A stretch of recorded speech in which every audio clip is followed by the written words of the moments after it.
இன்று அவருடைய சத்தம். எழுதியவர் சகோதரர் சகரியா பொன்னன் அவர்கள். நாள் அக்டோபர் 10. நம் இருதயம் அன்பில் அனல் கொண்டிருக்க வேண்டும்.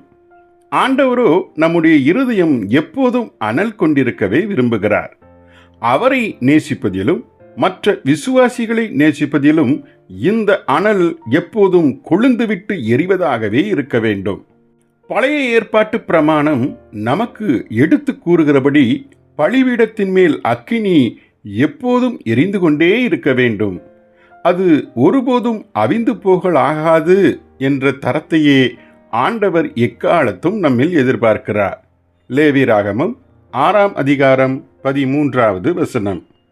ஒரு உண்மையான இயேசுவின் சீசனிடத்தில் அடிப்படை தகுதியாக தேவன் எதிர்பார்ப்பதையே இவ்வசனங்களில் நாம் காண்கிறோம்.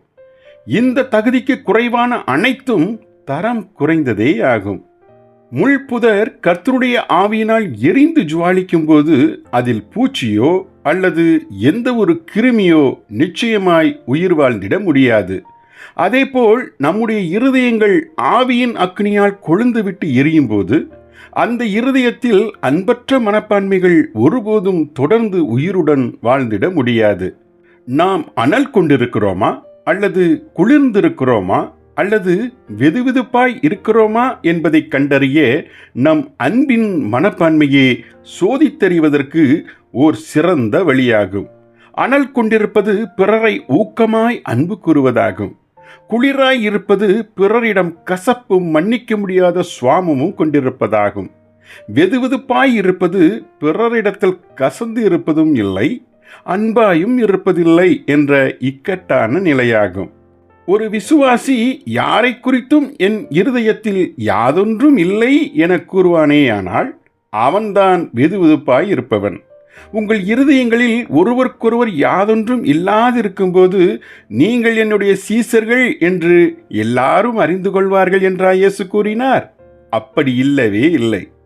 ஒருவருக்கொருவர் தீய மனப்பான்மை இல்லாதிருப்பது மாத்திரம் இயேசுவின் சீசர்களை கண்டறியும் அடையாளம் அல்லவே அல்ல. யோவான் 13ஆம் அதிகாரம் 35வது வசனம். மாறாக நம் இருதயங்களில் நிச்சயம் ஏதாவது இருக்க வேண்டும். ஆம், நம் எல்லா விசுவாசிகளிடத்திலும் ஊக்கமான அன்பை நம் இருதயத்தில் நாம் பெற்றிருக்க வேண்டும். ஜெபிப்போமா. அன்பின் பரம தந்தையே, அன்பு என்ற எங்கள் மனப்பான்மையில் யாவரிடமும் அனல் கொண்ட அன்பு நிலைத்திட கிருபை தாரும். இயேசுவின் நாமத்தில் ஆமேன்.